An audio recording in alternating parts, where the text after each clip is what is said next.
Oh, I got it. Thanks, Jason. Welcome everybody to the social media and crowded VSO landscape. This is a panel discussion presented by us here at Combined Arms.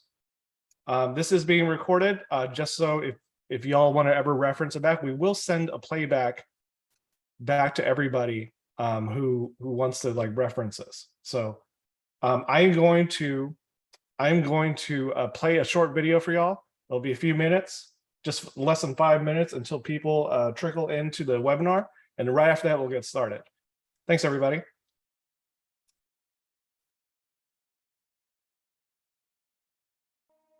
The routine, structure, and purpose of military life can be difficult to replicate as a civilian.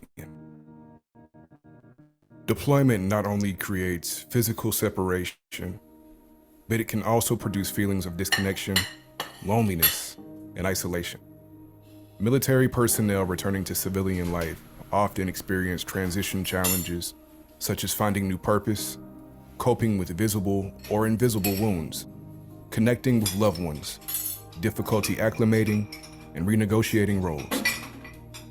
In the military, life is very structured and the mission is clear.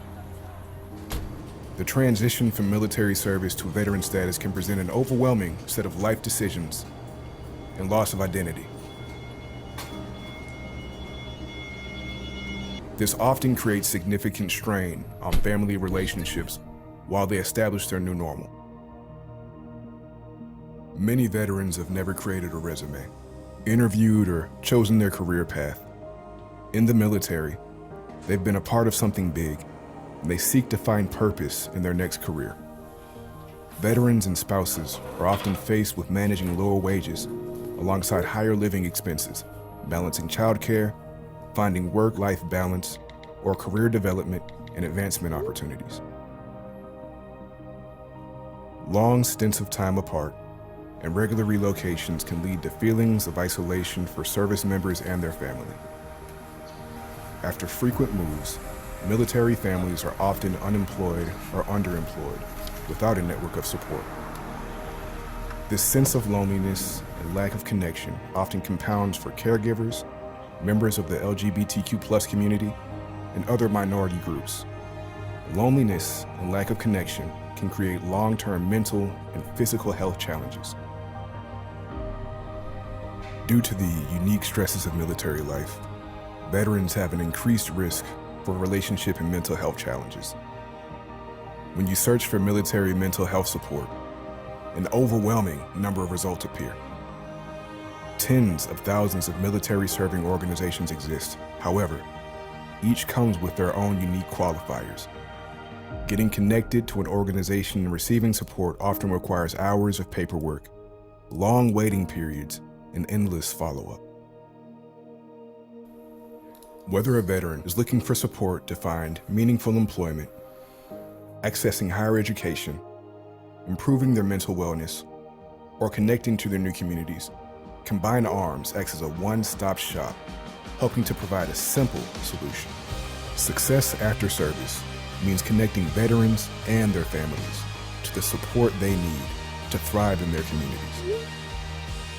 Combined Arms helps service members overcome commonly experienced barriers when seeking mental health treatment, providing access to both clinical and wellness-focused options.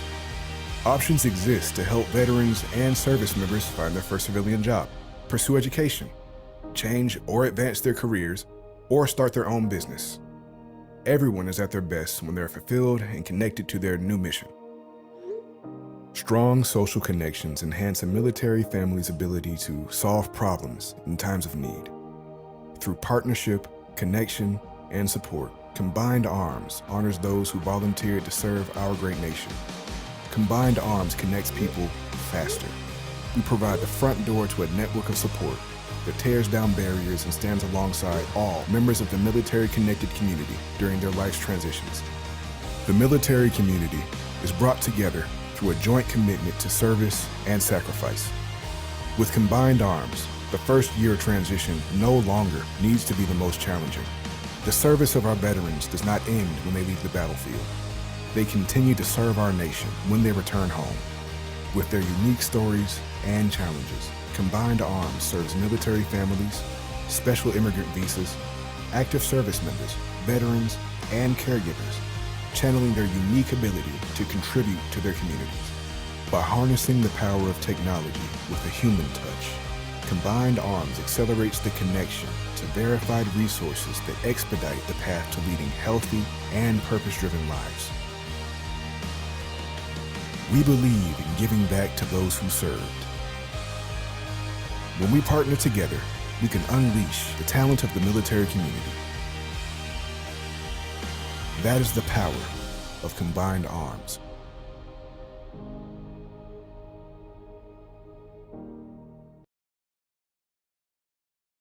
Hey, welcome everybody to the Social Media and Accredited VSO Landscape webinar. I'm joined today by a esteemed group of panelists.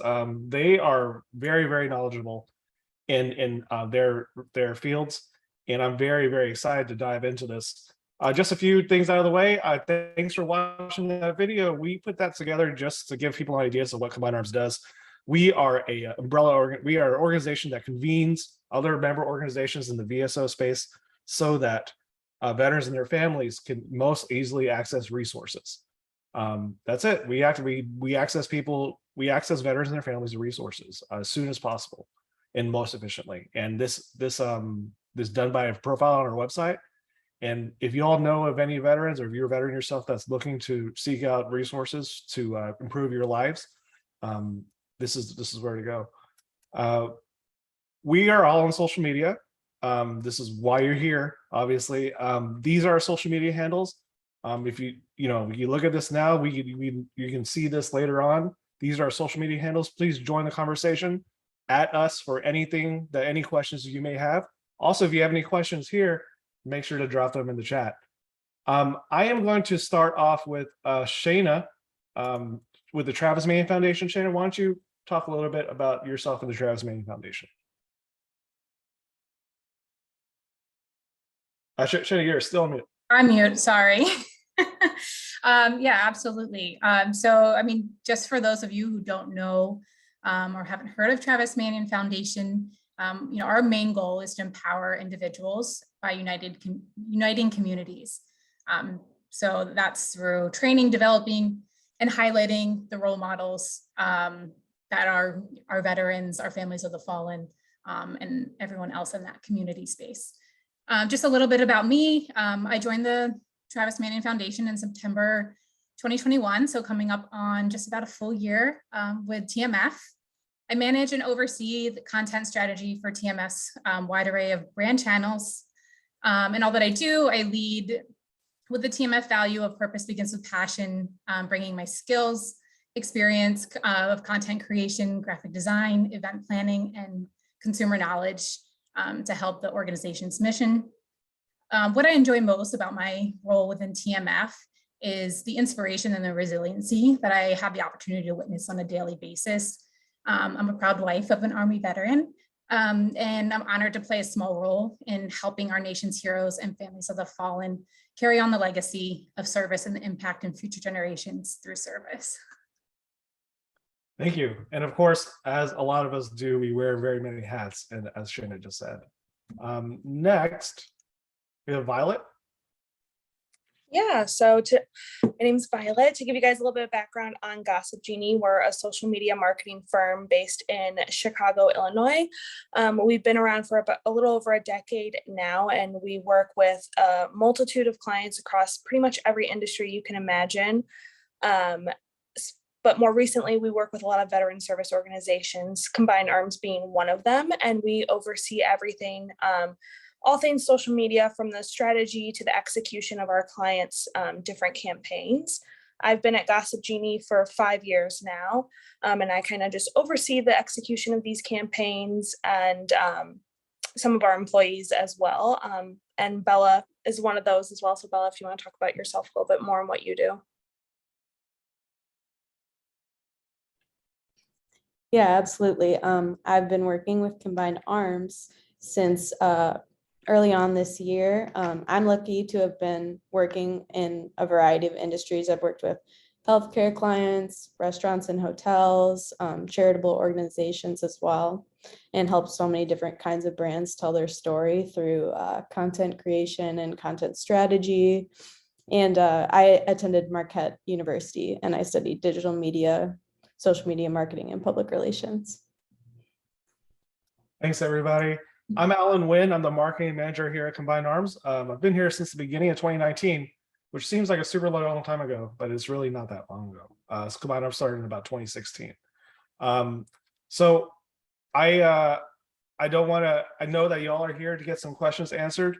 And we put together 6 good questions that this panel can answer. And of course, we will field questions from the chat. And I know that some of y'all submitted through the Zoom registration process. Jason, my coworker, will be filtering those questions to us, and we can answer them after we answer these. Let's start out with the first question. How are you set up for your social media success in your organization? Who wants to be the first to take that? I can be the first. So since we work with a variety of different clients, the way we set up for success looks differently with each client depending on their goals. Some have a goal of just increasing their followers, increasing their bottom line, etc. So how we set up for success varies depending on that. But some of the things that we do for each client is, number one is just taking time to develop a strategy. You don't want to dive into social media because there's so much to do and so much to cover. You don't want to dive into it without putting together a very thought out, thorough plan first. So when we develop that social media strategy, we're doing things like mapping out our audience, finding out who is our target audience, where they spend their time online, how we can meet them there, etc. Another thing that we really pride ourselves on is like staying up to date with current trends. So what's trending on TikTok, what's trending on Instagram, etc. How can we best utilize this for our clients? And we also just use a lot of platforms too. So we use platforms like Sprout Social to help with KPIs, metric reporting, figuring out things like optimized posting times, different things like that. So I think a lot of what we do that sets our clients up for success is the time and the work that we put in before even launching a social media page to develop our strategy. And I know that some people here might not be familiar what those platforms may be, such as Sprout or we use HubSpot sometimes, but also there are several others. Bella, I know that you and I work to get that stuff programmed into Sprout. Why don't you let the audience know a little bit more about, how that works? How's that more efficient than just like going in and posting it yourself? Yeah, so we utilize Sprout Social. We utilize a scheduling service. So that can tell us the best optimized time to give us peak engagement and impressions depending on which platform. So the best time to post on Facebook might be different than the best time to post on Twitter. So we just want to reach the most amount or the best group of our audience early on when the posts go up. And Sprout Social also helps with things, like I said, tracking those KPIs, different things like that. Scheduling out the content, creating content calendars so we can, batch out content ahead of time, different things like that. Helps us monitor trends, different reports, things like that. And Shana, I know TMF has a very, very busy social calendar, especially with all the events going on. How are you set up for success in that aspect? Yeah, absolutely. We lean on our tools. We use Loomly as a platform. We also, I'm sure many of you, if you are not, you should be using Canva. It makes it super easy, templated. They do offer a certain free account for nonprofits as well. So in case you don't know that, look into that. It's a great resource.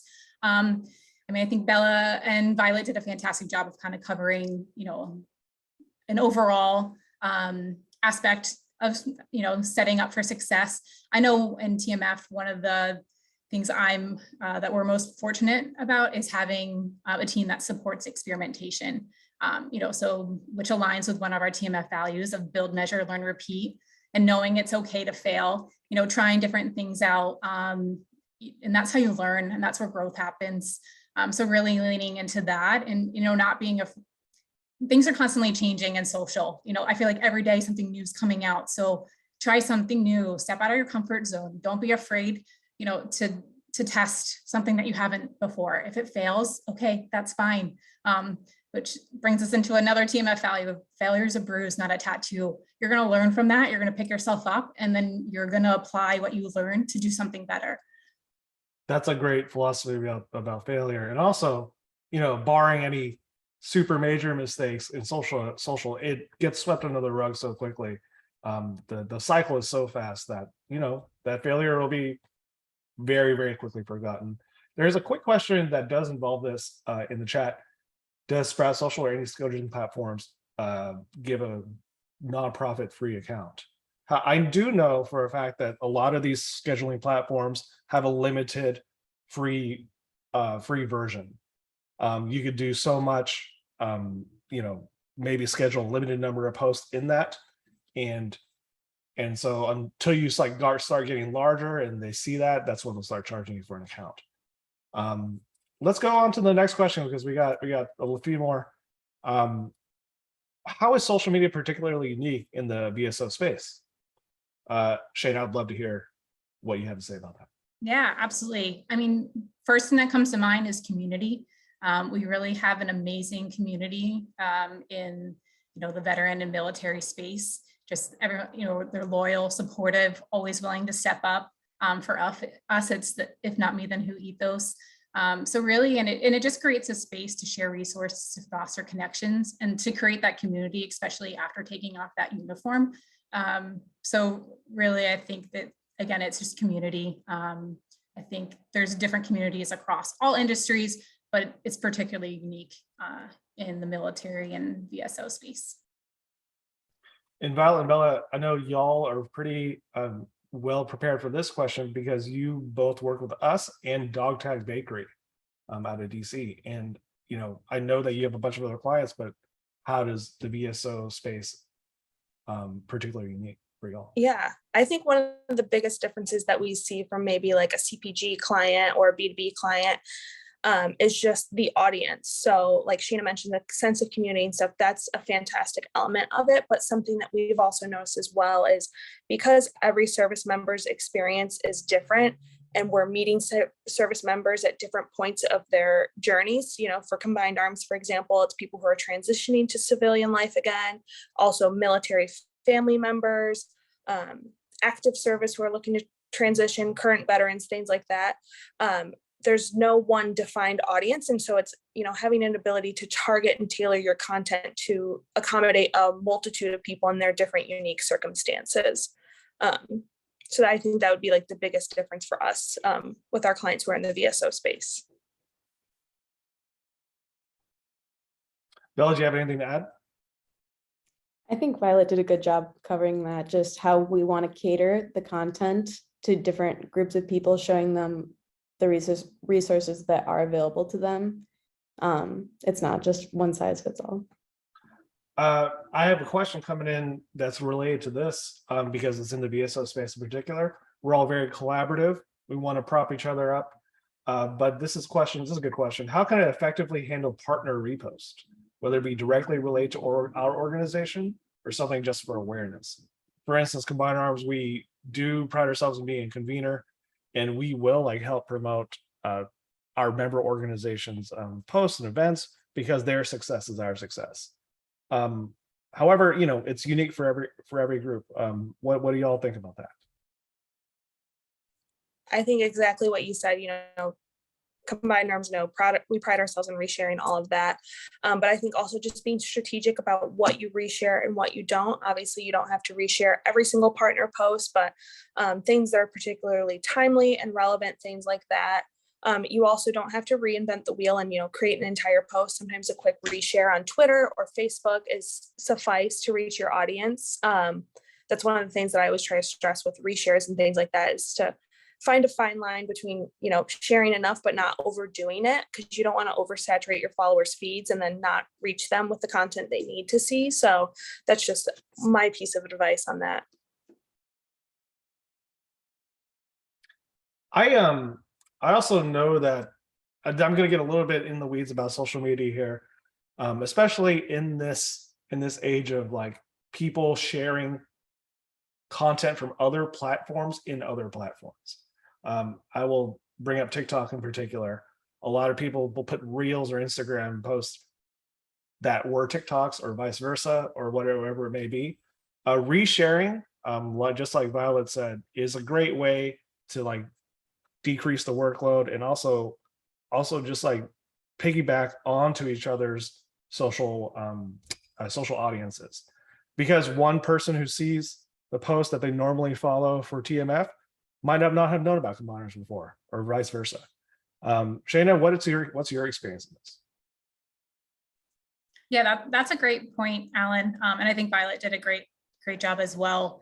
And again, just the idea of not having to reshare everything. You want to make sure what you're sharing out aligns with your brand and that you're reaching the audience that you want to. I think that's the biggest takeaway from that.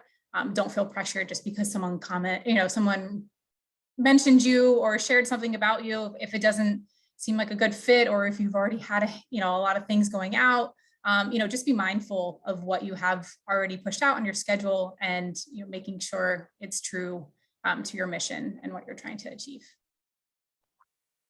Thanks. I know that we are pretty collaborative between Combined Arms and TMF, because I'm good friends of people who have worked at TMF and are still working there. We're very happy to like get the word out for a lot of your events. Let's go on to the next question. How do you engage your audience on social media and keep them active? And how do you determine your voice on social media? So I think determining your voice is really just first and foremost determining what your goals are. So why are you on social media? Like I mentioned before, for some of our clients, it's to increase sales, to increase signups, different things like that. And then once you determine that element, who are these people who are going to complete these actions? So, gender identity, things like that. And finding out who your target audience is and is going to determine your voice. And that's the first step before you can even determine how you're going to engage with them and keep them active. But once that's been determined, it's as simple as staying relevant with what's trending. So like I've talked about before, trending on Instagram, TikTok, if it's a sound, an image, a meme, things like that, if it's relevant to that audience, you don't want to try to do everything just because it's trending. It has to be relevant to who you're trying to reach. And again, just finding out where your audience hangs out and meeting them there. If you're, trying to reach, an older demographic, it wouldn't make sense for your brand to hang out on TikTok.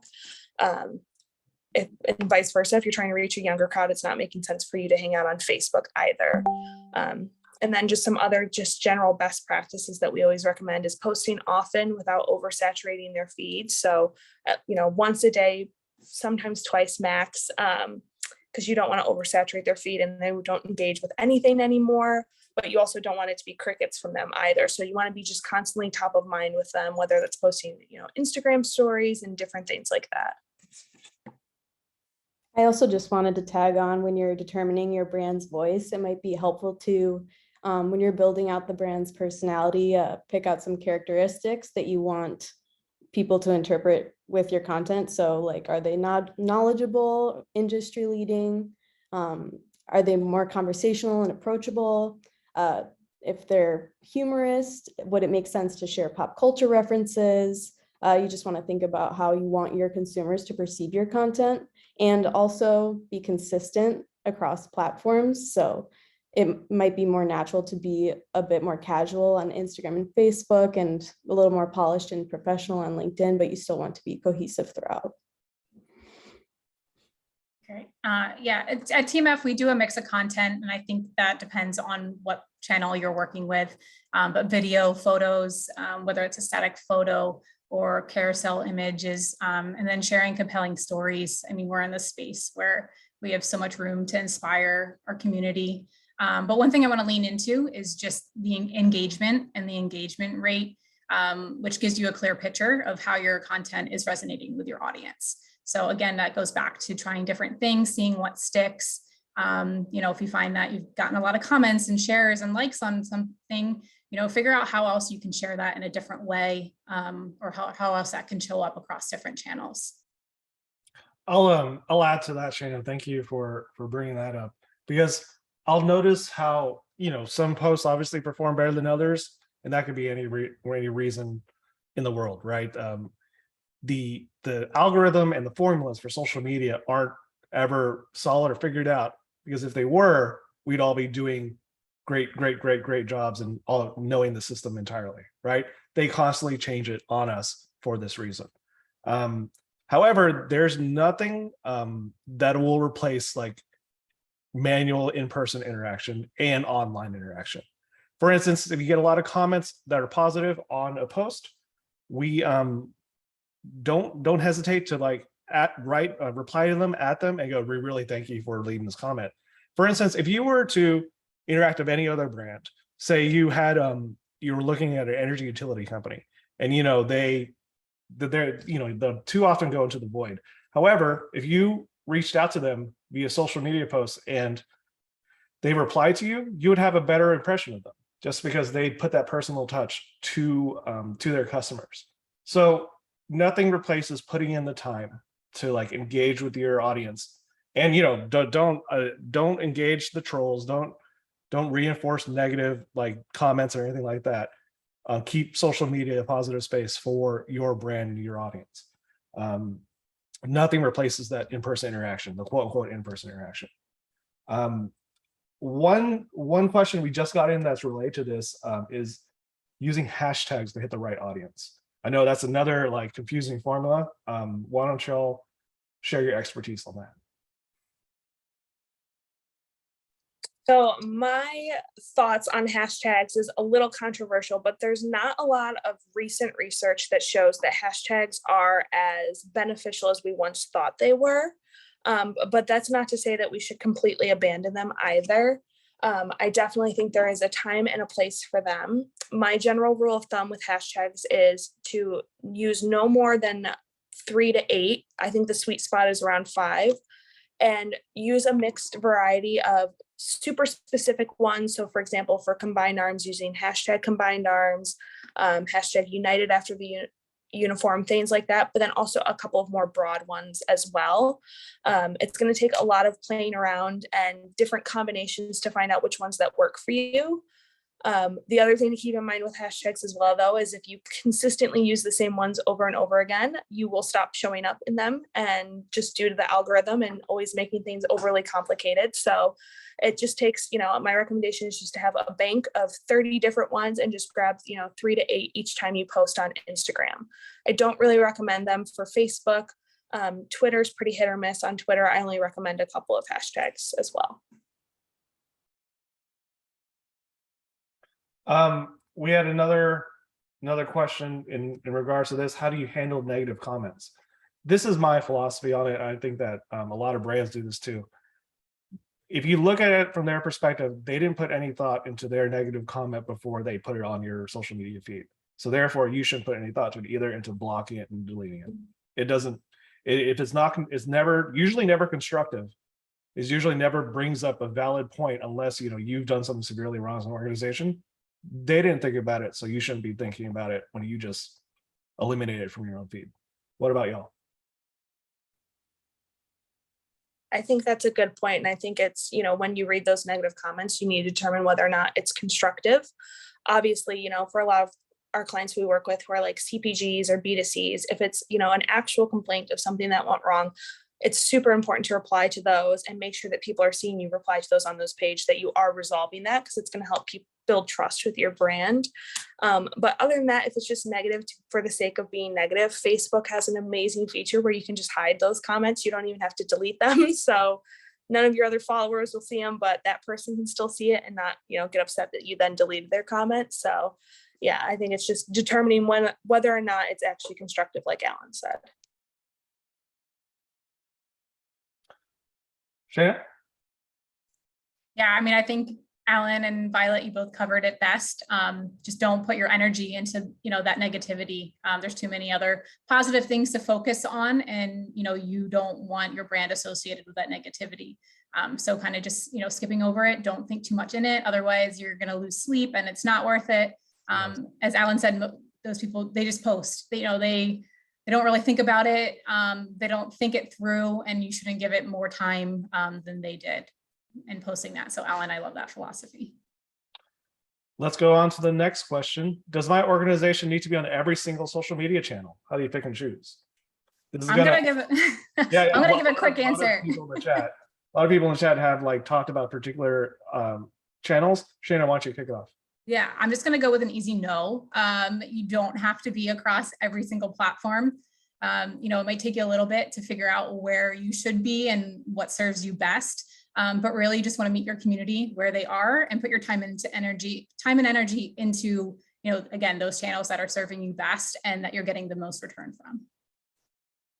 Yeah, absolutely. I agree with Shana as well. And like Violet mentioned earlier, you want to think about the age group of your target consumer, because that's going to tell you what platform you want to spend the most time on. And you want to think about your brand's offerings while keeping in mind what kind of content works best on each platform. Like Instagram is highly visual, Twitter is short form content, timely updates. You can post multiple times a day. LinkedIn is more formal, industry updates as a whole.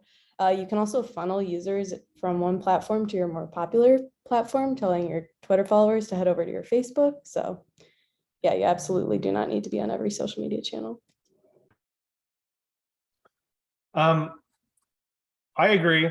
And I think that when you get into a new social media channel, for instance, I know the most popular question is now, should I be on TikTok? If you don't have the resources or time to do it, you shouldn't be on it. It's very resource heavy. It's very time intensive. If you want to focus your energy on that, you want to focus your manpower, your employees' time on that, then by all means. But if you go to any organization, you go to any company, you look on their website, they'll usually have their social tags on there. Very rarely will they have all 8 or whatever it may be. They'll maybe have a Facebook, they'll maybe have a LinkedIn. Sometimes they'll have 4, sometimes they'll have 8. So because they picked and choose what where their strengths are, where their audience is, and where to engage them. We have a couple other questions that are in this range. What are some examples for KPIs for social media? We've used that acronym a lot. It's key performance indicators. What would y'all be looking at when you're managing your channels? So KPIs are going to be your engagements, your likes, your comments, your shares from people that follow you, and people sharing it to people outside of your audience. Impressions is any users that had eyes on your content at all during the reporting period, just people that saw it on their timelines, whether or not they engage with it or not. And then you're going to want to look at your net audience growth, the amount that your audience grew by each month. Those are the main key performance indicators. Basically, for us at Gossip Genie, we use KPIs as a way to just measure the quality of the interactions that we have with our social followers. So it's just a great way for you to, use benchmarks to see how you're doing on social media. Jan, go ahead. Sorry. No, we're good. Bella and Okay, sorry for that. I thought you was like I'm off mute. No, you're good. In terms of this, in terms of speaking more about audiences, we know that veterans come in like a large range, a wide range of audiences in terms of age and demographic. We have a couple of questions in the chat that relate to this. How do you determine where your audience is, because veterans fall in such a large range? And we have another question addressing how older veterans, before the post 9/11 era, are a part of this conversation too. They are of course part of this discussion. We know that if they're not interacting with us online, there are other ways to interact with them. That's other parts of marketing that will not be as heavily weighted in social media. I know that other employees here at Combined Arms and our organizations who hold local events, the best way to reach them is other forms of marketing, such as radio and print advertising. We'd be happy to get into a larger discussion about that and how social media complements that in order to reach an older audience. But I would we only have so much time. I'd be very happy to address that to anybody who's want to reach out.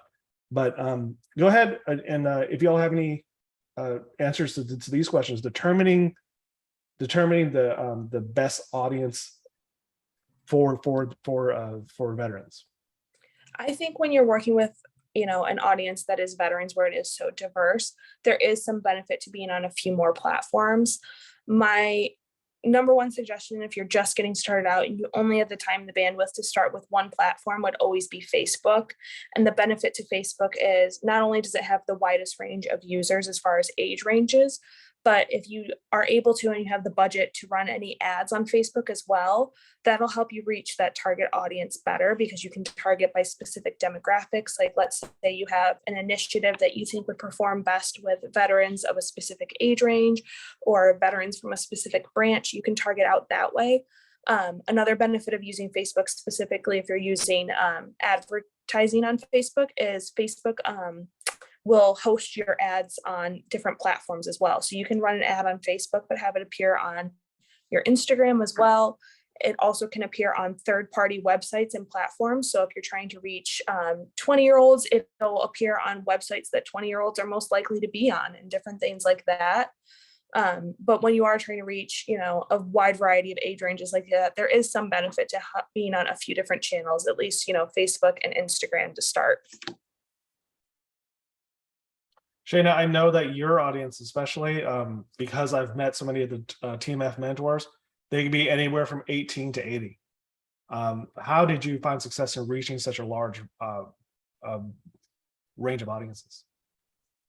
Yeah, we utilize a handful of different platforms. I would say our top few would be Facebook, Instagram, and LinkedIn has been a space that we've seen a huge growth in the last year.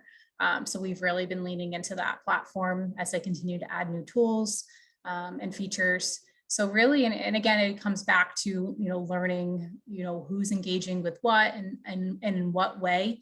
And we've really been trying to tailor, what content we're putting out on each platform, depending on our audiences there. So again, it really just comes back to getting in the weeds, trying to figure out, who your audience is on each platform, and trying to reach them in each way that you can. For each of these platforms, I know that we run ads on a lot of the different ones. Do y'all find that one platform's paid usage is stronger than the other? Like, what are your opinions on that? I am a ride or die for Facebook ads before any others.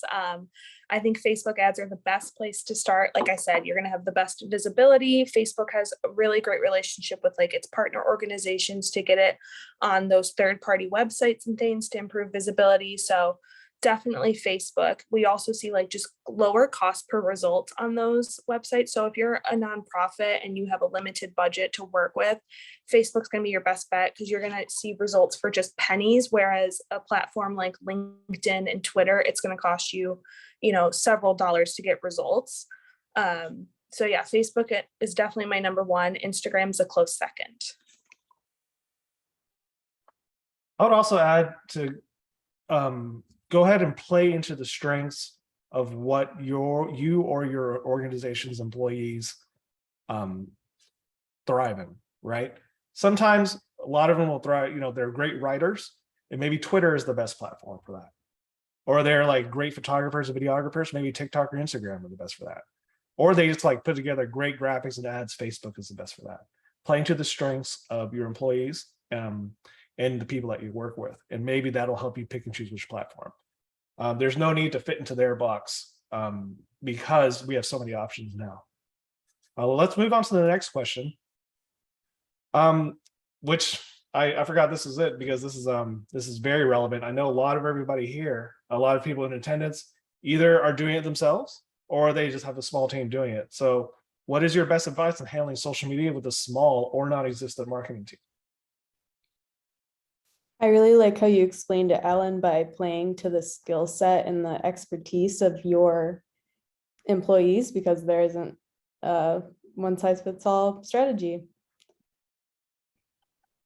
Yeah, and I think that's just the best practice overall, is just don't try to do everything all at once. You don't have to be, like we mentioned 1,000 times already, you do not have to be on every single platform. You do not have to respond to every single trend, meme, whatever. Find what you do well and focus on that. It's better to just do a couple things really well than try to do everything and miss the mark consistently. So that's my number one.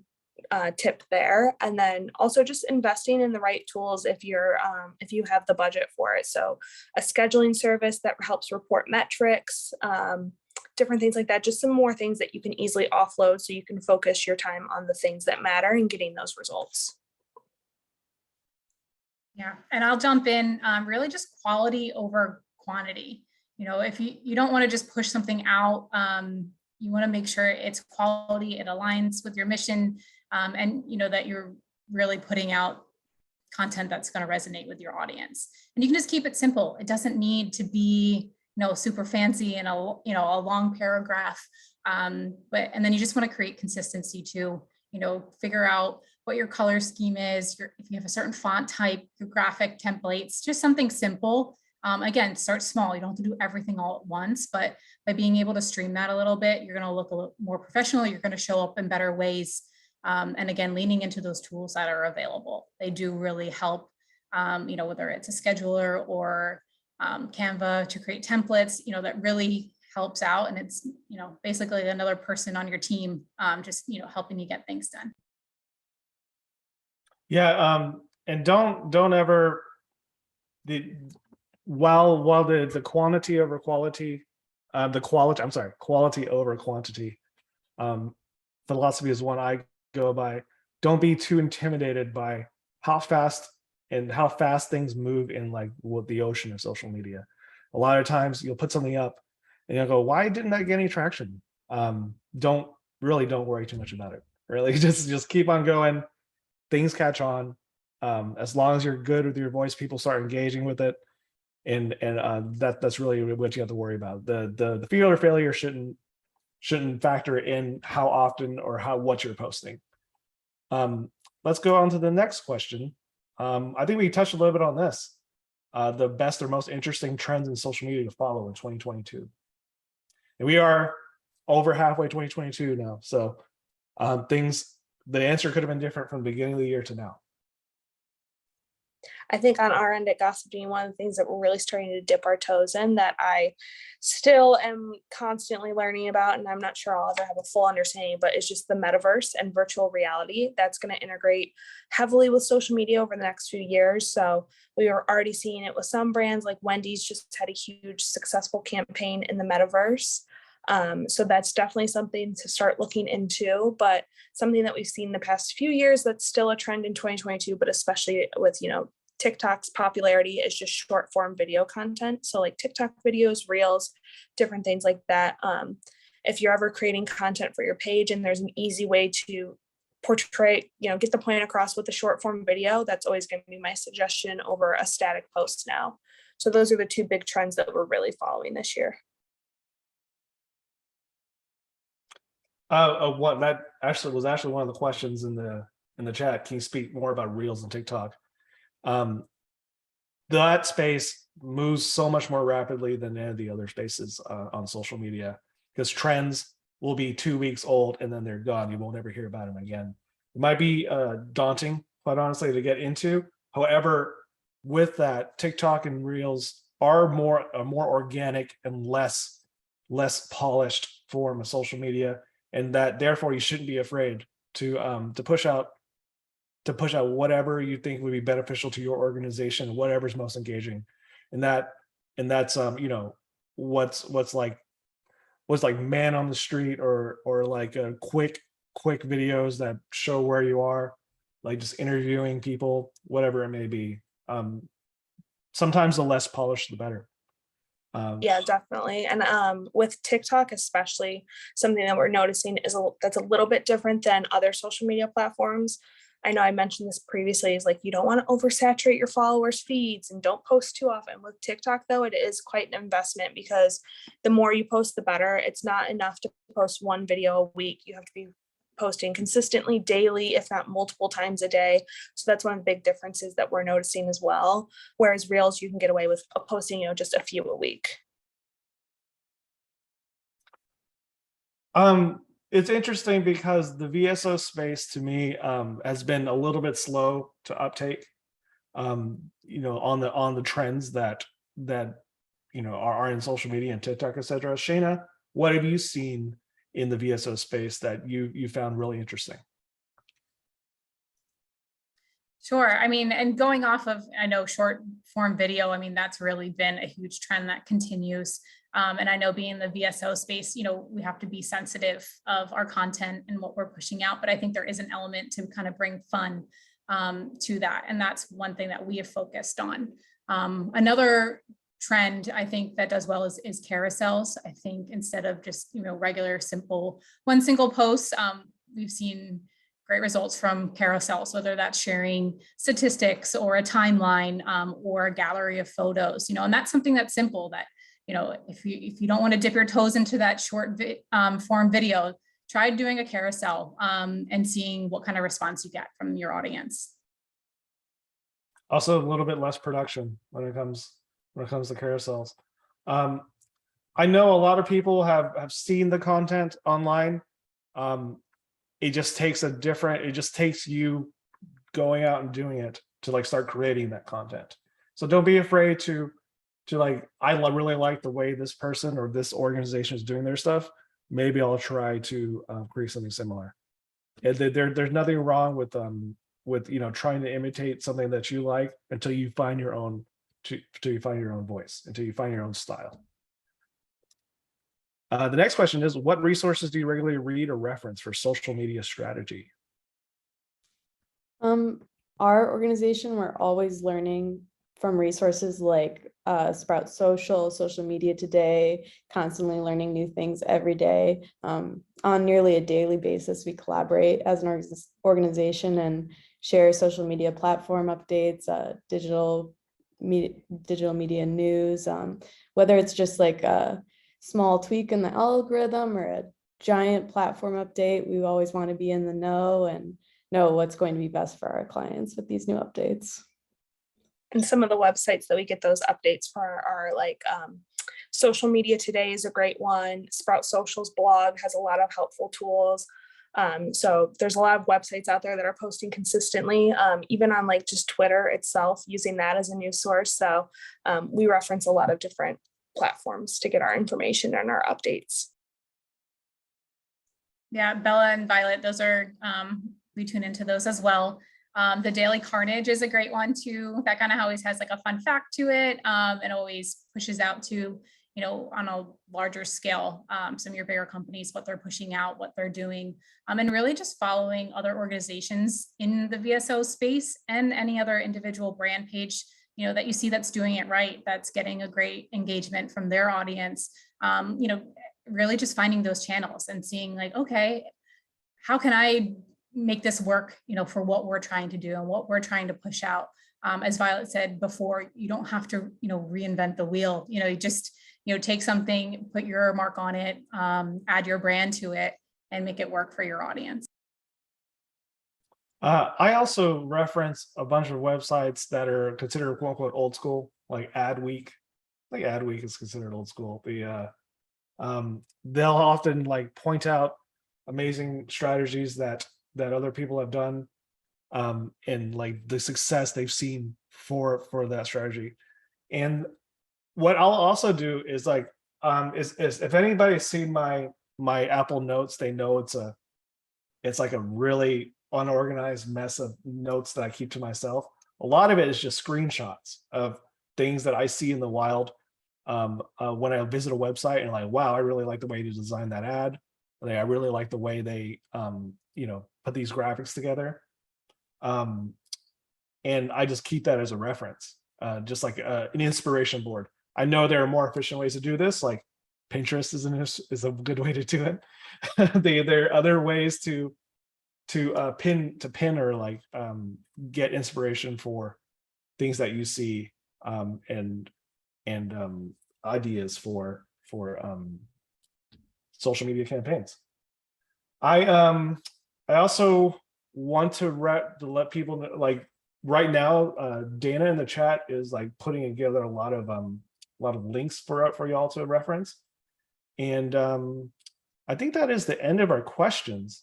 And we've been answering questions throughout this. And we have one right now from my boss, Kelly Stormer. Our Facebook fundraiser is still a thing. What do y'all think? Yes, they are. And I know they've been a really successful way for a few of our clients to raise necessary funds. So they're definitely one of the best ways to raise funds right now online is to get people to start up their own individual Facebook fundraisers for their birthday, during the holidays, etc. We've seen a lot of success with those. Yeah, I'll jump off of that as well. We still use Facebook fundraisers. We do Instagram fundraisers. There's, Instagram. We tried out an Instagram Live, attaching a fundraiser to that as well. So there are new tools rolling out for those. And again, not everyone is, a home run, but you just keep trying them and you learn from them and keep going. But I would say there's still a thing. We've seen a lot of success at TMF with the Facebook fundraisers.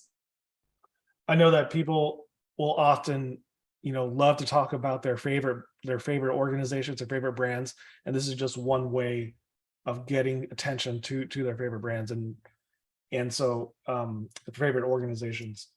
And I think that to engage them, we make sure that we send them a thank you for sure, like anybody who donates and anybody who starts one, but to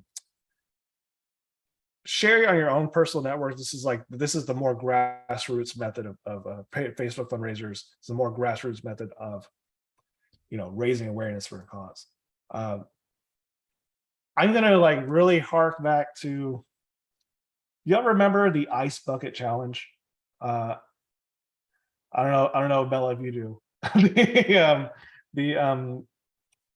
It was like a viral cause for ALS, a viral challenge for ALS, and it was like the perfect storm of social media and personal interaction to you couldn't stop hearing about it for a month, I think it was, right? And then I remember being in this space in 2016, and people their request is, we want our own ALS but ice bucket challenge, which we know is like saying we want to win the lottery too. How do y'all this, I think the question I have for y'all is, how do you handle people's expectations when it comes to social media marketing?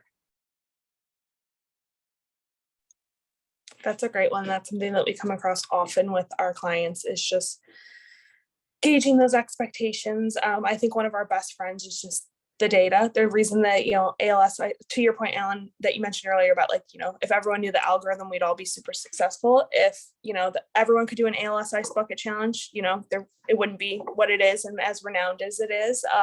So our best friend for those conversations is really just current data and benchmarks for their industry, and just realistic expectations set based on their current KPIs. If you're getting X number of engagements, we can scale it to this with, these resources, etc.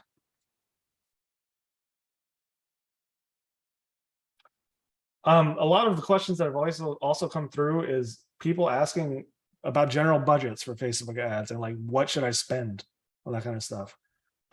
Again, this is very, very reliant on your own organization and how much they would like to invest in this stuff, but there are good tools for this. For instance, when you're in Facebook and establishing these ads and put the amount that you want to invest in this ad, it will give you audience reach range. Is that right? Bella, if you can elaborate more on determining how much you should spend on ads on social media.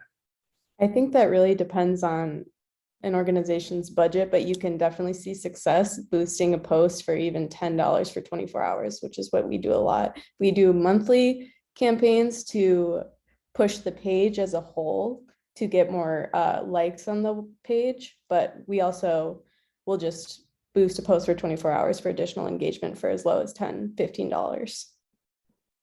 And a lot of what the budget you should spend depends on also your targeting. So if you have a very specific niche audience, that's definitely going to change your budget a little bit instead of reaching a broader audience, etc. So to Alan's point, when you're playing around in Facebook ads, it's really intuitive and you can kind of see how you can scale it. If you adjust the targeting slightly, it'll reach X number of people. And if you increase the budget, how it changes the different metrics.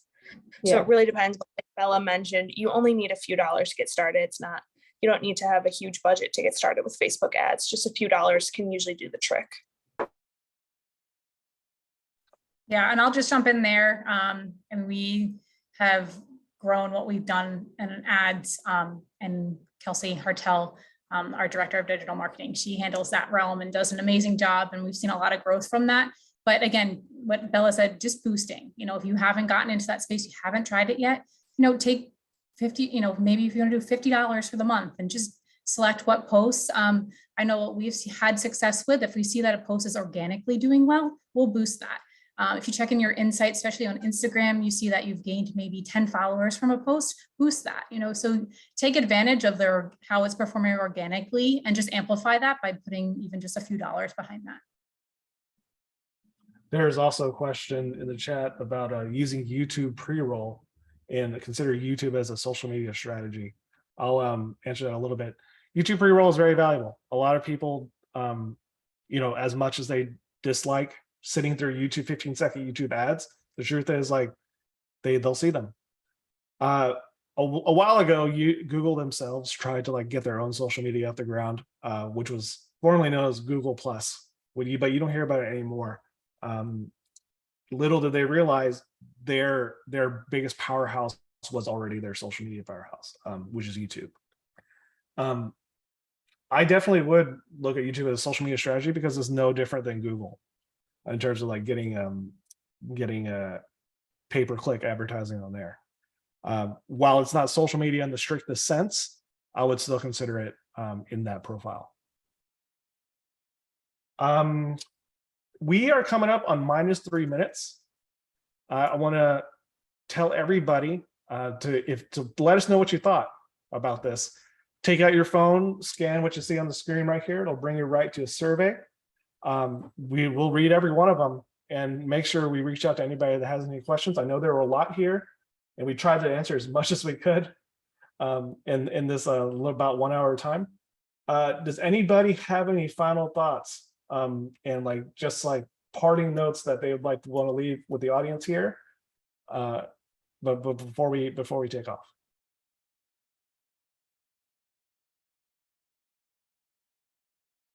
Nobody? Come on.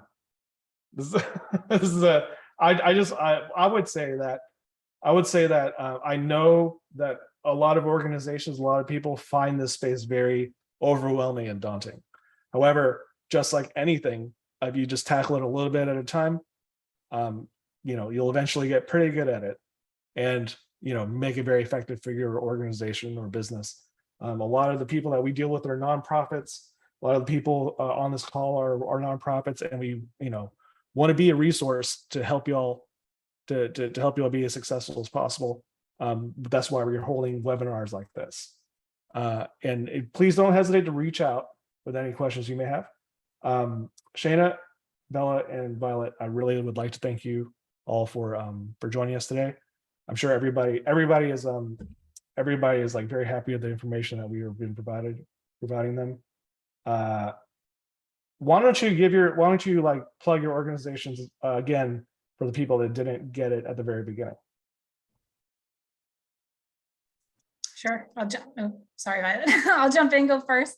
Again, Travis Mannion Foundation, our main goal, empowering individuals to unite communities, training, developing, and highlighting the roles of the role models, so veterans, and leaning into inspiring the future generations. Yeah, and then Gossip Genie, like I mentioned before, we're a Chicago-based social media marketing firm. We work with countless clients across every different industry to help them with the conceptualization and execution of their social media strategies. And so, yeah, you can find us online. I'm Alan Wynn. Oh, go ahead, Bella. I'm very sorry. I was just going to say we're at Gossip Genie on each platform. Don't forget to drop your ats. At Gossip Genie, at Travis Mannion Foundation, and at Combined Arms US for us. That's Combined Arms US, just like our website, combinedarms.us. I'm Alan Wynn. I'm the marketing manager here at Combined Arms. Thank you, everybody, for joining us. We hope that you found this informative. And if you have any questions at all, please don't hesitate to reach out to us You can go to our website, email me at alan@combinedarms.us. If you have any questions for our panelists, I'll be very happy to forward them your questions, and you'll be able to get them through their websites too.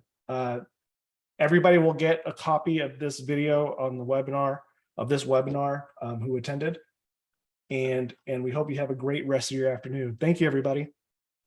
Thank you for having us. Yes, thanks, guys. Thanks, y'all. Thank you. Thank you.